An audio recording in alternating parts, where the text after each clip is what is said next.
வசனம் வாசிச்சோம் இல்லையா? லூக்கா 15:21 உமக்கு விரோதமாகவும் பரத்துக்கு விரோதமாகவும், ரெண்டாவது மனுஷனுக்கு விரோதமாய் செய்கிற பாவம். இந்த மனுஷனுக்கு விரோதமாய் செய்கிற பாவத்திலையும் நான் இப்போ வாசிச்சதுல ரெண்டு விதமா இருக்கு பைபிள்ல. பல நேரங்களில் நாம செய்கிற பாவங்களுக்கு நாமளே பல நேரத்தில் பரிகாரம் செய்ய வேண்டி இருக்கும். லூக்கா எழுதின சுவிசேஷம் 19ஆம் அதிகாரம் 8வது வசனத்தை வாசிங்க. சகேயு நின்று கர்த்தரை நோக்கி, ஆண்டவரே, என் ஆஸ்திகளில் பாதியை ஏழைகளுக்கு கொடுக்கிறேன். நான் ஒருவனிடத்தில் எதையாகிலும் அநியாயமாய் வாங்கினதுண்டானால் நாளத்தனையாக திரும்பச் செலுத்துகிறேன் என்றான். இந்த 2 பாவம் சொன்னால இளையகுமாரன், பரத்துக்கு விரோதமாகவும் உமக்கு விரோதமாகவும், அந்த 2ஐயுமே சகையு கரெக்ட் பண்ணுவார். சகையு கிட்ட இருந்த ஏன் ஆண்டவர் அடுத்த வார்த்தை வாசிங்க. இயேசு அவனை நோக்கி, இன்றைக்கு இந்த வீட்டுக்கு ரட்சிப்பு வந்தது. எப்படிங்க இந்த ஒரு வசனத்துல அவன் ரட்சிப்பை வாங்கிட்டான்? சிலர் பைபிள்ல ரட்சிப்பை வாங்குற விதம் சூப்பரா இருக்கும். இந்த சிலுவையில கல்லன் வாங்குறான்ல, இன்று என்னோடு கூட பரதேசியில் இருப்பாய், ஒரு 3 மணி நேரம், சம் அவர்ஸ், 6 மணி நேரமோ என்னமோ, சம் அவர்ஸ், அதுக்குள்ள அவன் பாரடைஸ்க்கு ரெடி ஆயிட்டான். வாழ்நாளெல்லாம் இருந்து ரெடியாக முடியாத விஷயத்த அவன் ஒரு 6 மணி நேரத்துக்குள்ள ரெடி ஆயிடுவான்.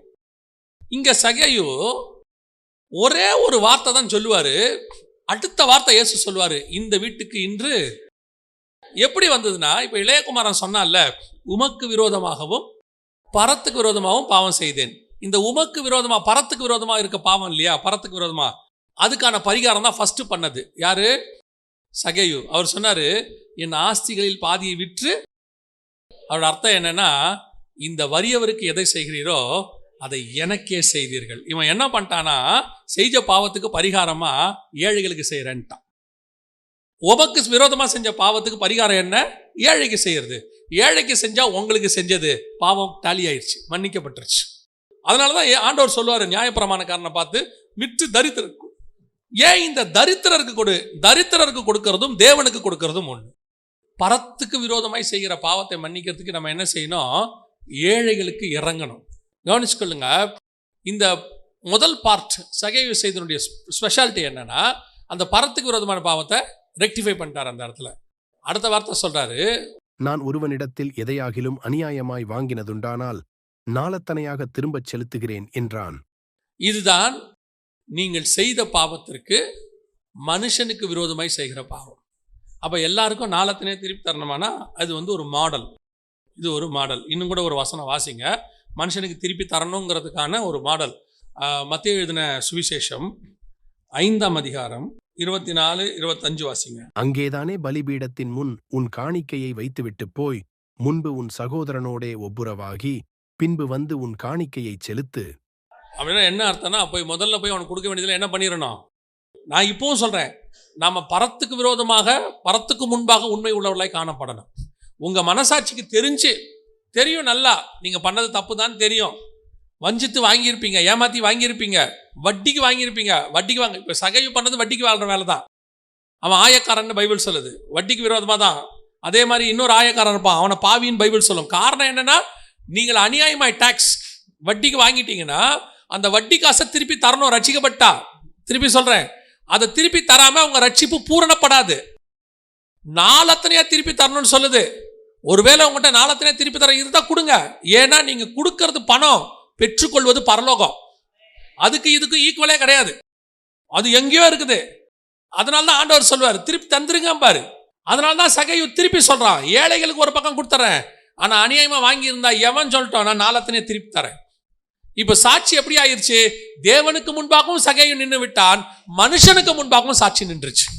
இதைத்தான் இளையகுமாரன் சொல்றான், நான் மனுஷனுக்கு விரோதமாக பாவம் செய்தேன், தேவனுக்கு விரோதமாய் செய்தேன். இப்ப நாம இந்த இடத்த கரெக்ட் பண்ண வேண்டிய இடத்துல இருக்கிறோம். இன்னைக்கு கிறிஸ்தவத்துல சாட்சி எங்க இருக்குதுன்றதா இங்கதான் இருக்கு. மிக முக்கியமா, நம்ம குடிக்கலங்கிறது, சிகரெட் பிடிக்கலங்கிறதுல சாட்சி கிடையாது. ஏன்னா உலகத்தானே எத்தனை பேர் சிகரெட் குடிக்காம இருக்கான், ஒரே மனைவியோட இருக்கான், உண்மை உள்ளவன் இருக்கான், எல்லாம் இருக்கான். அது இங்க சாட்சி இல்லை. இங்க எது சாட்சி? ஒரு பொருளை வாங்கி, ஒரு காரியத்தை செய்து, ஒரு தப்பை செய்து அதை திருப்பி போய் ரெக்டிஃபை பண்ணணும், கொடுக்கணும். ஒரு பெரிய ஊழியக்காரை பற்றின சாட்சி நான் படித்தேன், அதெல்லாம் அப்படியே மனசில் பதிஞ்சிருச்சு. என்னன்னா, அவர் இது பாருங்க, இவர் செஞ்சது ஒரு கடையில் போய் திருடிட்டார் சின்ன வயசில். இப்போ ஒரு ஊழியக்காரர் ஆயிட்டார். ஊழியக்காராயிட்டு பெரிய பாஸ்டராக இருக்கிறார். ஒரு நாள் ஊழியத்துக்கு மெசேஜ் கொடுக்க ரெடி ஆகிட்டு இருக்கும்போது, இந்த மாதிரி ஒரு செய்தி கொடுக்க ரெடி ஆகும் போது ஆண்டவர் உணர்த்தினாராம், நீ இந்த வயசில் இப்படி பண்ணியே, அந்த மனுஷனுடைய பொருள் உங்கள்கிட்ட இருக்குதே, அவன்கிட்ட எடுத்துட்டியே, திருப்பி கொடுத்தியா அப்படின்னு சொல்லி. இவருக்கு அது ரொம்ப இருதயத்தில் ஆவியானவர் குத்தி கடைசியில் ஊழியத்தை முடிச்சுட்டு கிளம்பி ஊருக்கு போயிருக்காரு. அவங்க ஊரில் நடந்த சம்பவம், அவர் சென்னை வந்துட்டார். நைட்டு கிளம்பி மறுநாள் காலையில் அந்த ஊருக்கு போய் அந்த கடைக்கு போயிருக்காரு. இது நடந்து 10 வருஷம் ஆகி போச்சான். அந்த கடைக்கிட்ட போயிருக்கிறார். போய் அவர்கிட்ட இந்த மாதிரி ஒரு 4 மடங்கு அதுக்கு அந்த பொருளுக்கான இன்னைக்கு உள்ள விலையில 4 மடங்கு கொடுத்துருக்கிறார். அவரு வயசானவராக இருக்காராம். அவர் என்ன தம்பி எதுக்கு கொடுக்குறீங்க? அப்போ இவர் சொன்னாரா, இல்லை ஒரு 10 வருஷத்துக்கு முன்னாடி உங்கள் கடையில் நான் எடுத்துட்டேன், அது சோப்பு டப்பாவோ ஏதோ ஒன்று எடுத்துட்டேன், இப்போ அதுக்கான திருப்பி கொடுக்க நான் வந்திருக்கிறேன். அந்த மனுஷன் ஆச்சரியப்பட்டு என்ன இப்படி அப்படின்னு சொல்லி அப்போ தான் இவருக்கு சமாதானம் வந்துச்சா. பல நேரங்களில் நாம் மனுஷனுக்கு முன்பாக நம்முடைய சாட்சியை நிரூபிக்க வேண்டியவர்களாக இருக்கிறோம். அது மனுஷனுக்காக மட்டுமல்ல, தேவனுக்கு முன்பாகவும். உங்களுக்கும் எனக்கும் ஒரு எதிராளி நின்று நம்மளை பார்த்துக்கிட்டே இருப்பான். யாரு? பிசாசு. அவன் இரவும் பகலும் சகோதரரை குற்றப்படுத்துகிறவன். அவனே நம்ம விஷயத்துல வாயடைச்சு நிற்கணும். இப்படி ஒரு சாட்சி நம்ம வாழ்க்கையில் இருக்கணும். அவன் நம்மளை பார்த்து ஆண்டவர்கிட்ட குற்றம் சொல்ல முடியாத அளவுக்கு, இயேசு சொல்றாரு, உலகத்தின் அதிபதியானவன் என்னிடத்தில் வருகிறான், அவனுக்கு என்னிடத்தில் ஒன்றும் இல்லை. குற்றப்படுத்த முடியாத அளவுக்கு, நமக்கு தெரிஞ்ச அளவுக்காவது. ஆனா சிலருக்கு இந்த வீடு, ஆஸ்தி, நகை இதெல்லாம் வரும்பொழுது அதை திருப்பி கொடுக்குற எண்ணம் வரமாட்டேங்குது. கர்த்தருக்கு முன்பாக நம்முடைய சாட்சி, மனுஷனுக்கு முன்பாக நம்முடைய சாட்சி எப்படி இருக்கு, அதான் ரொம்ப முக்கியம். நீங்க யாரையாவது அந்த மாதிரி செஞ்சிருந்தீங்கன்னா அதை முதல்ல போய் ஒப்புரவாகுங்க. அதுதான் பரலோகத்திற்கும் மனுஷனுக்கு முன்பாக உங்களை நிறுத்தும். இல்லைன்னா கஷ்டம். பல நேரத்தில் நாம் அப்படி செய்ய முடியாது. மனுஷன்கிட்டையும் திருப்பி கொடுக்க முடிஞ்சதுக்கு மனுஷன்கிட்ட கொடுக்கணும். கொடுக்க முடியாத இடத்துல தரித்திரருக்கு கொண்டு போய் கொடுக்கணும். அதை விற்று கொடுக்கணும். நல்லா தெரிஞ்சுக்கொள்ளுங்க, பரத்துக்கு விரோதமாய் செய்கிற பாவத்தை சரி பண்ணுறதுக்கு பார்த்துட்டோம். இது நமக்கு விரோதமாய், மனுஷனுக்கு விரோதமாய் செய்த பாவம். முதல்ல அந்த மனுஷன் இருப்பானா, அவங்ககிட்ட போய் ஒப்புரவாக்குங்க.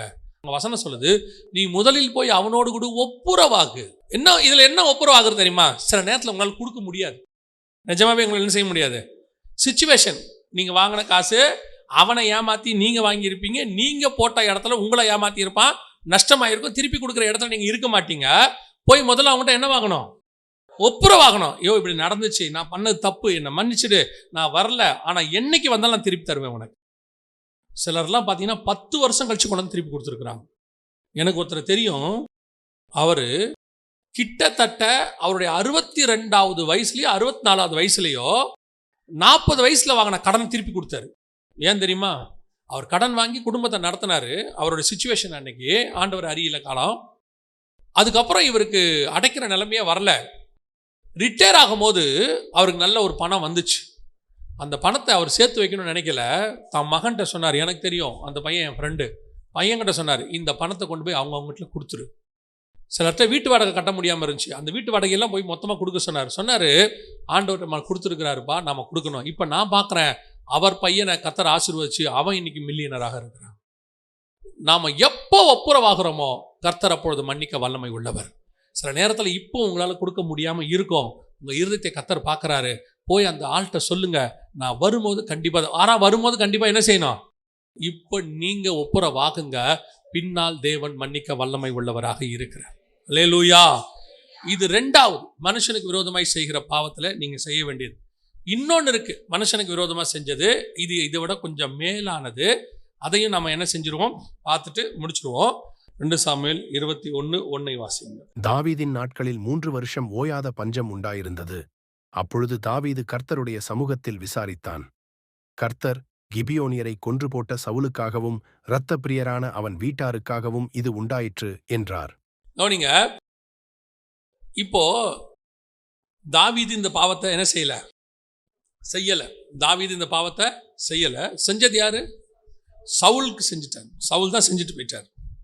ஆனால் தண்டனை யார் காலத்தில் வந்துச்சு? தாவீதின் காலத்தில் வந்துச்சு. இப்போ தாவீது நியாயமா என்ன செய்யணும்? ஆண்டவரே, செஞ்சது சவுலு, இதுக்கு நான் என்ன பண்ணுவேன்? ஏன் காலத்தில் பஞ்சம்? நான் ஒழுங்காக தானே கவர்மெண்ட் நடத்திக்கிட்டு இருக்கிறேன், நான் ஒழுங்காக தானே ஆட்சி பண்ணிக்கிட்டு இருக்கிறேன், ஏன் காலத்தில் ஏன் இந்த பஞ்சம் வந்துச்சு அப்படின்னு ஒரு கொஸ்டின் அவன் கேட்கவே இல்லை. அவன் என்ன கேட்டான் ஆண்டவர்கிட்ட போயிட்டு, பஞ்சம் வந்திருக்கு ஆண்டவரே, ஏன் பஞ்சம் வந்துச்சு, எதனால அப்படின்னு அவன் ரீசன் கேட்குறான். ரீசன் கேட்டோன்னா கர்த்தர் சொல்கிறாரு, சவுல் செய்ததனுடைய நிமித்தமாக தான் இது வந்துச்சு. அப்போ அடுத்த கேள்வி தாவீது என்ன கேட்கணும் ஆண்டவரை பார்த்து, சரி சவுல் தானே செஞ்சான், இதுக்கு நான் என்ன பண்ணேன், ஏன் கவர்மெண்ட்ல ஏன் வந்தீங்க, அதை நீங்க சவுல்ட்டெல்லாம் கேட்கணும், அப்படி தானே சொல்லணும். நான் அப்படி செய்யல. அடுத்த வசனம். அப்பொழுது ராஜா கிபியோனியரை அழைப்பித்தான். கிபியோனியரோ இஸ்ரவேல் புத்திரராயிராமல் எமோரியரில் மீதியாயிருந்தவர்கள். அவர்களுக்கு இஸ்ரவேல் புத்திரர் ஆணையிட்டிருந்தும் சவுல் இஸ்ரவேல் புத்திரருக்காகவும் யூதாவுக்காகவும் காண்பித்த வைராக்கியத்தினால் அவர்களை வெட்ட வகை தேடினான். தாவீதுக்கும் இதுக்கும் எந்த சம்பந்தமும் இல்லை. ரெண்டாவது, அவங்க இஸ்ரவேல்காரங்களும் இல்லை, புறஜாதியார், தேவனை அறியாதவர்கள். நம்ம பார்வையில் சொன்னால் நான் பிலீவர், தேவனை அறியாத ஜனங்கள். அவங்களுக்கு சவுல் செய்தது நிமித்தம் இப்படி நடந்துருச்சு. இப்போ தாவீது கேட்குறான், நீங்கள் என்னை ஆசீர்வதிக்கும்படிக்கு நான் என்ன செய்ய வேண்டும்? எவ்வளோ பெரியதான சுபாவம் பாருங்க. இப்போ கேட்டால் நம்ம இப்போ என்ன சொல்கிறோம், ஒரு உதாரணத்துக்கு, இப்போ நீங்கள் நல்லா இருக்கிறீங்க, உங்கள் அப்பாவோ உங்கள் அம்மாவோ யாரோ ஒருத்தர், அதாவது உங்கள் க்ளோஸ் ரிலேஷன் அப்பா அம்மாவை நான் சொல்கிறேன், அவங்க செஞ்ச அவங்க வச்சுட்டு போன ஒரு கடன், நீங்கள் அதை அடைச்சிடுவீங்களா? அடைப்பீங்களா? நாம் சொல்லுவோம் கடன் கேட்க வந்த ஆளை பார்த்து, எனக்கு தெரியாது, எங்கள் அப்பா செஞ்சால் போய் எங்கள் அப்பாவை கேளுங்க, அதுக்கு நான் என்ன பண்ணுவேன் அப்படின்னு நீங்கள் என்ன செய்வீங்க? தட்டி தான் விடுவீங்க. வந்தவன் நான் பிலீவர், அவன் நம்பி நம்ம அப்பாவை நம்பி தான் கொடுத்தான். இப்போ நம்ம அப்பா அதை எதுக்கு வாங்கியிருப்பாரு? நமக்காக தான் வாங்கியிருப்பாரு. அதில் ஏதோ ஒன்று நமக்கு சாப்பாடு போட்டிருப்பாரு, இல்லை படிக்க வச்சுருப்பாரு, துணிமணி வாங்கி கொடுத்துருப்பாரு, ஏதோ ஒன்று பண்ணியிருப்பார், அது ஏதோ ஒன்று நடந்திருக்கும், அதோட பெனிஃபிட் நம்மகிட்ட இருக்கும். இப்போ அதை நம்மக்கிட்ட அப்பா சொல்லலை, நம்மக்கிட்ட சொல்லலை, அம்மா சொல்லலை, ஆனால் சிச்சுவேஷன் வந்துருச்சு. ஆனால் இப்போ ஏன் கர்த்தர் நம்மளை அதை கொடுக்க சொல்கிறார் தெரியுமா? இப்போ அதை கொடுக்குற பெலன் நம்மக்கிட்ட இருக்குது. கர்த்தர் அந்த அளவுக்கு நம்ம கரங்களை உயர்த்தினார். நம்ம நீதிமான்கள் அவர் ரத்தத்தால் கழுவப்பட்டுட்டோம். கர்த்தர் நம் கரங்களையும் பலப்படுத்திட்டார். இப்போ நம்ம அந்த அளவுக்கு வந்துட்டோம். ஏன் இந்த நேரத்தில் கர்த்தர் அந்த பஞ்சத்தை கொண்டு வந்தார்?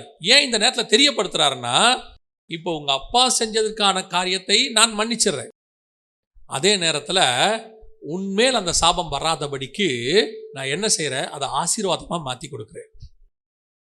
இது புறஜாதியார்கிட்ட சாட்சியாய் விளங்கும். பல நேரங்களில் இது நடக்கும். நாம் கொஞ்சம் இந்த இடத்துல ஆவிக்குரியவங்களாக இருந்தாலும் குறுகிய மனதோடு தான் இருப்போம். ஆனால் நிறைய நான் பிலீவர்ஸை பார்த்துருக்கேன், அவங்க அப்பா டைரியில் எழுதிட்டு போயிருப்பார் ஏதோ கடன் வாங்கியிருக்கான்னு, தேடி போய் அடைச்சவங்களெல்லாம் நான் பார்த்துருக்கேன். அவங்க சொல்லுவாங்க, நல்லவரோ கெட்டவரோங்க, எங்கள் அப்பா எங்களுக்காக கஷ்டப்பட்டார். தாவீது ஆண்டவர்கிட்ட சொல்லியிருக்கலாமே, ஆண்டவரை இதுக்கு நான் என்ன செய்வேன்? ஆனால் கர்த்தர் ஏன் அந்த பஞ்சத்தை அனுமதிச்சார்னா, எனக்கு தெரியும் தாவீது சவுல் கெட்டவன் தான், ஆனால் அவன் செஞ்சது ஒரு நல்ல காரியத்துக்கு தான் செஞ்சான்.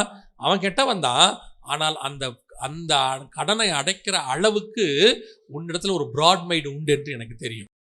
அதனால தான் உங்ககிட்ட கொண்டு வந்தேன். இது கூட என்ன தெரியுமா, உனக்கு நஷ்டம் வராது, அவர்கள் உன்னை ஆசீர்வதிப்பார்கள். அந்த ஆசீர்வாதம் உன் தலையின் மேல் தங்கி இருக்கும். சில நேரங்களில் அப்படிப்பட்ட சுபாவங்கள் வரும்போது மனுஷருக்கு முன்பாக செய்யப்பட்ட பாவத்தை நீங்கள் ரெக்டிஃபை பண்ண முடியும். அப்பா செஞ்சார், அம்மா செஞ்சாங்க, எங்கள் அம்மா என்னை கடங்காரியாக்கிட்டாங்க, அப்படி சொல்லவே சொல்லாதீங்க. அவங்களே கடன் வாங்கியிருந்தாலும் நமக்காக தான் வாங்கியிருப்பாங்க. நான் சொல்கிறது, நம்ம அப்பாக்கள் வாங்கியிருந்தாலும் எதுக்கு வாங்கியிருப்பாங்க? நமக்காக தான் வாங்கியிருப்பாங்க. இல்லை நம்ம அக்கா தங்கச்சியை கல்யாணம் பண்ணுறதுக்கு வாங்குவாங்க. தம்பி அண்ணன் சொல்லுவான், அவங்கள கல்யாணம் பண்ண வைக்கிறதுக்கு நான் தரணுமா, அதுக்கு நானா பொறுப்பு? இது சட்டப்படி கரெக்டு, சட்டப்படி கரெக்ட், ஆனால் ஸ்பிரிச்சுவலி கரெக்ட் கிடையாது. ஆண்டவர் எதுக்கு தாவீதுகிட்ட கொண்டு வர்றார் தெரியுமா? செய், நீ அதனால் குறைவுபட போகிறது இல்லை. ஏன்னா நீ செய்கிற ஒவ்வொன்றையும் பரலோகம் பார்த்துக்கிட்டே இருக்கு. நான் சொல்லுவேன், நம்ம செலவு பண்ணுறது பணமாக தாங்க இருக்கும், வேறு எதுவுமே இருக்காது. ஆனால் பரலோகம் நமக்கு கொடுக்கறது உலகம், வானம், பூமி எல்லாத்துக்கும் சேர்த்து ஆசீர்வாதமாக இருக்கும். கர்த்தருடைய ஆசீர்வாதம் நம்ம தலைமையில் தங்கி இருக்கும். எப்பவுமே சொல்லி நான் இப்படி சொல்வேன், உங்களுக்கு தெரியும்ல, நம்ம ஊரில் சொல்லுவாங்க, சின்ன மீனை போட்டு பெரிய மீனை பிடிக்கணும்பாங்கல்ல. நம்மக்கிட்ட இருக்க சின்ன மீன் தான் பணம். இந்த சின்ன மீனை போட்டு பெரிய ஆசீர்வாதத்தை நீங்கள் வாங்க முடியும். ஒரு ஏழைகளுக்கு கொடுத்து பாருங்கள், உங்கள் காசை கொடுக்குறீங்களோ ஏதோ வாங்கி கொடுக்குறீங்களோ, பெரிய ஆசீர்வாதம் தலைமையில் தங்கும். உங்கள் தாய் தகப்பனுக்கு சும்மா கடைசி காலத்தில் மெடிசன் வாங்கி கொடுப்பாருங்க, அது பணம் தான். அது என்ன 2000 3000 ஆகும். ஆனால் தேவனுடைய ஆசீர்வாதம் உங்கள் தலையின் மேல் தங்கும். அது பெரிய மீன். நீங்கள் செய்யறது ஒரு 5000 இருக்கும், ஆனால் கர்த்தர் உங்களுக்கு கொடுக்கறது வானத்துக்குரிய ஆசீர்வாதமாக இருக்கும். பரத்துக்கு விரோதமாக சரி, மனுஷனுக்கு விரோதமாகவும் சரி, நீங்கள் ரொம்ப கேர்ஃபுல்லாக இருங்க. இப்போ நான் சொன்னது தாவீதின் விஷயம் ரொம்ப பெருசு, ப்ராட் மைண்ட். அதுக்கு தேவனுடைய இருதயம் வேணும். அந்த இருதயம் உங்களுக்கு வந்துடுச்சுன்னா புறஜாதியார் கூட உங்களை ஆசீர்வதிப்பார்கள். தாவீது சொல்லுவான், கர்த்தருடைய சுதந்திரத்தை ஆசீர்வதிக்கும்படிக்கு நான் என்ன செய்ய பிரயாச்சித்தம் என்று கேட்டான். நான் என்ன செய்யணும் சொல்லுங்க, ஒன்னே ஒன்று, எங்களை ஆசீர்வச்சிருங்க. சவுல் செஞ்சது தப்பா இருக்கட்டும்ங்க, பரவாயில்ல, உங்க மனசு குமுறி இருக்கு, அதனால கர்த்தர் இங்க பஞ்சத்தை கொடுத்துட்டாரு. அவன் கேட்கல, அவன் அடிக்கல. ஒன்று தெரிஞ்சுக்கொள்ளுங்க, நம்ம நிமித்தமாக 4 பேர் சந்தோஷப்படுறானோ இல்லையோ, 4 பேர் நம் நிமித்தமாக வயிறு எறியக்கூடாது. இவன் இப்படி பண்ணிட்டானே, அது நல்லாவே இருக்காது ஒரு நாள் இல்லையோ. நான் எப்பவும் சொல்லுவேன், ஒரு மனுஷனை நம்ம சந்தோஷப்படுத்துகிறோமோ இல்லையோ, சந்தோஷப்படுத்துனா ரொம்ப சந்தோஷம், ஆனால் அவனை வேதனைப்படுத்திடவே கூடாது. அது நம்ம புறஜாதியார்னு நினைக்காதீங்க. எல்லாருடைய வேதனைக்கும் கணக்கு கர்த்தர் வச்சிருக்கிறாரு. இவங்க புறஜாதியார் தான், இவங்க வேதனையை கூட கர்த்தர் என்ன பண்ணியிருக்கிறாரு, கணக்கு வச்சிருக்கிறாரு. போன ஒரு மாதத்துக்கு முன்னாடி ஒரு சம்பவம் நடந்துச்சு. அப்போ நான் அந்த பிள்ளைகிட்ட சொன்னேன், நீ பண்ணுறது சரியா தப்பாங்கிறதுலாம் ரெண்டாவது, ஆனால் தாய் தகப்பன் இருதயத்தை மட்டும் வேதனைப்படுத்திடாத. அவன் ரட்சிக்கப்பட்ட தாய் தகப்பன், ரட்சிக்கப்படாத தாய் தகப்பன்லாம் ரெண்டாவது, அவன் தாய் தகப்பன். அந்த தகப்பனுடைய இருதயம், தாயினுடைய இருதயம் வேதனைப்படுறபடி தயவு செஞ்சு நடந்துக்காது. அவங்க ஒரு வேளை தப்பாக இருக்காங்களா, நீ ஒதுங்கிக்காது, வேற விஷயம். ஆனால் வேதனை மட்டும் படுத்திடவே கூடாது. ஆனால் இது அதையும் தாண்டி, உன் தகப்பன் உன் தாய் உனக்காக வாங்கின கடன், அவங்க அன்னைக்கு நீங்கள் சொல்லுவாங்க பைத்தியக்காரத்தனமாக, இப்போ பையன் சொல்கிறான் அம்மா அப்பாவை பார்த்து, பைத்தியக்காரத்தனமாக கடன் வாங்கினீங்க. அவங்க பைத்தியக்காரத்தனமாக கடன் வாங்கினா தான் நீ படித்த, இன்னைக்கு இந்த வேலையில் உட்காந்துருக்க, இன்னைக்கு சம்பாதிக்கிற. இந்த சம்பாத்தியம் எதனால் வந்துச்சுன்னா அவங்க பைத்தியக்காரத்தனமாக வாங்கினதுனால. நாம் ஒரு காலத்தில் வாழ்க்கைக்காகவே அழுதுகிட்டு இருந்தோம், நம்ம பெற்றோர் அதுக்கு தான் கஷ்டப்பட்டாங்க. நான் எப்பவும் சொல்லுவேன், இதுக்கு முன்னாடி உள்ள பெற்றோர் இப்பவும் கஷ்டப்படுறாங்க. அந்த பெற்றோர் நமக்காக பட்ட பாடுகள் ரொம்ப அதிகம். அவர்கள் வேதனைப்படவே கூடாது, கஷ்டப்படுத்தவே கூடாது, இன்னொருத்தருடைய வயிறு எரியும்படி நம்ம நடக்கவே கூடாது. அது புறஜாதியாராக இருந்தாலும் சரி, அவர்கள்ட்ட நீங்கள் வாங்கியிருந்தீங்களா, நம்ம பெற்றோர் வாங்கினாங்களா, கொடுக்க முயற்சி பண்ணுங்க. உங்களால் கொடுக்க முடியலையா, உங்கள் நிலைமையை போய் சொல்லுங்கள். எங்கள் அப்பா வாங்கிட்டார், ஆனால் என்னால் கொடுக்க முடியல, என் நிலைமையே இப்படி தான் இருக்கு, ஆனால் ஒரு நாள் நான் வந்தால் உங்களுக்கு கண்டிப்பாக செய்வேன். நிச்சயம் சொல்லுங்க. நான் சொல்கிறேன், தாவீதை ஆசீர்வதித்த தேவன் உங்களையும் ஆசீர்வதிக்க வல்லமை உள்ளவராக இருக்கிறார். அல்லேலூயா.